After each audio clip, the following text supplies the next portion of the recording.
Welcome back to Implicit Bias. That was a short break for you, but seemed like an eternity for us. Walker had to go number 2. Yeah. So, too much? Was it? I'm sorry. Thank you for running with it. Like, does Kennedy ever look at you and be like, why do they pick on you so much? Does she ask that kind of stuff? No. No? Does she listen to the show? No. No, that's why. That's why she doesn't listen to the show. The only time she hears it is when I'm editing it. Oh, it makes you feel any better. Or- My wife really she sticks up for you a lot. Jackie likes you. Good. Thank Yeah. you. Yeah. Thank you, Miss Jackie. or when we go to Mr. Lester's, Kennedy and Kennedy's Yeah, area, yeah. You know.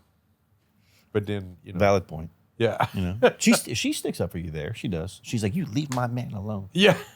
She does. Yeah. She no man. threatened, she threatened to kick Caleb's butt one time. I saw it. Speaking of which, we're going to Mr. Lester's, February 19th, I 19th. believe? Do I'll we have be to- like freshly stitched up, having a great time. It'll probably be my first time drinking, so I'm looking forward to that one. Nice. Mr. I didn't know if you had Lester's. to announce that or anything, or do we have to discuss that, or it's just... That No, it was probably top secret. I don't know, You just let the truthfully. cat out I the really bag. don't know. Like, Oh, no, we got to let the cat out the bag early. We gotta Kavan let tries to. everybody know it's coming. Kavan keeps a lot of stuff like close to the hip, you know.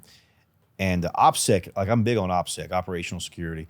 But certain things, I'm like, laissez-faire. Yeah. So, yeah, we'll I mean, get it's Mr. going to be Lester's. it's going to be a closed session anyway because nobody's allowed but us. I'm looking forward to They're it. closed that night. We're going on a night that they're closed, and we're going to record and eat and Smoke cigars. yes, and smoke cigars and, And look, drink. perks. It's the burden that we carry for you. That's Hey, so let's just leave it under coming soon. coming soon. Yeah. But in the meantime, you can go to Mr. Lester's, make a reservation, go sit in a cigar room, have Please a cigar, do.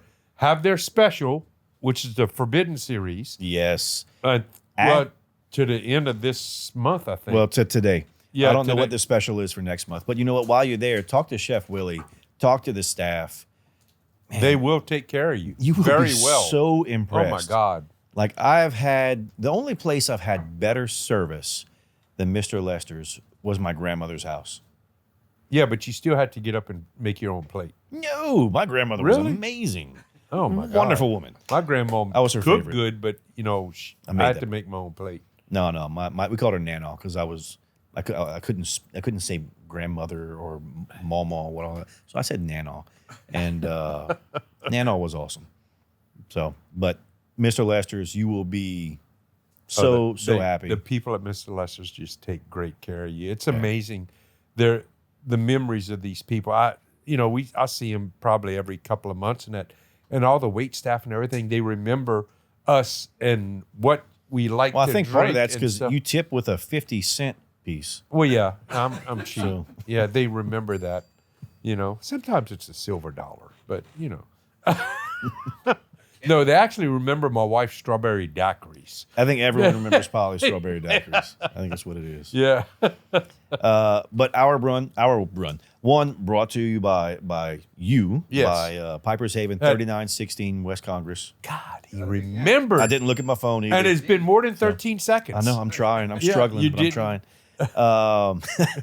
But so Josh and I were talking earlier, like earlier during the week, and we were discussing some of. I didn't send this topic out. I apologize. So That's fine. Another thing, training is really important, and when I say training, I mean like preparation.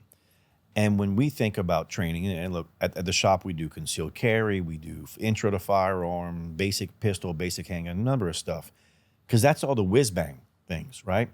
That's what people really want to do because it looks cool on Instagram. But the things that matter most, first aid, plant identification, a number of things to make you self-sufficient, and you will use that so much more. I've used my medical training outside the military as a civilian way more than I had to draw my gun. I've had to draw my firearm once as a civilian, and I've used my medical training at every wreck I've ever driven by, every accident I've ever seen. I stop and I'm going to be someone, and I want to make a difference and save somebody's life and do something, not because of any kind of pride, because it's the humane thing to do. And taking the time to understand that there are things that we don't know. You know, and we were talking about this, Josh. It's how to even put on a tourniquet. That's a huge thing. Have y'all ever worn a tourniquet before by chance? No. How long do you think you can wear a tourniquet, or what do you think happens when you put a tourniquet on your leg? Do you think you can walk? No, I mean, No. you're cutting off the blood supply. No. You can walk on that sucker. Peg leg, bro. Stiffen it up, you can move. We used to do our training, and during classes, when I would give classes, I put a tourniquet on my arm and then run a gun with a tourniquet. Now, dexterity is gone. Finger movement, that kind of stuff, if a tourniquet's applied properly, it's going to go gray, and it will be painful. But there are things that you can do, and it's really important to understand that medical training truly has more bearing on your survivability than target practice. So, are these things that y'all have thought about before? I know this is out of nowhere, but No, I really haven't. and you of all people, Yeah. Renee, with your heart and everything else, They got medical people for that. does Polly know knows CPR and all? Yeah, but so she that's probably that's she why. probably- I mean, I've she's- never gone into cardiac arrest. I mean, I know when I got an AFib thing coming up, I know I sense it, I know it, and we go. You go to the hospital. Yeah, I'm sure that she's taken CPR. I've never taken CPR because it's kind of hard for me. If I go into cardiac arrest, I can't do CPR on me.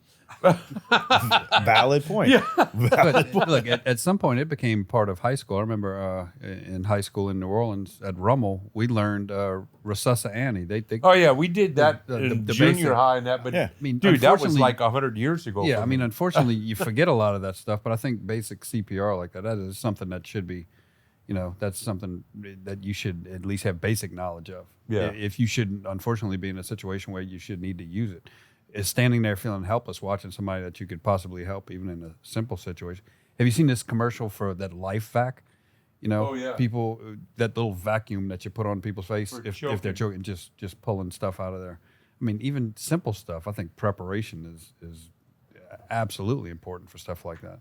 Well, But I would love to know. I need to know the answer to that. If you put a tourniquet on a limb, what you're trying to do is decrease the blood flow Correct. to that area. That way you can So- hopefully save them. And hopefully you never find yourself in that situation. But the situation you're in right now is a break.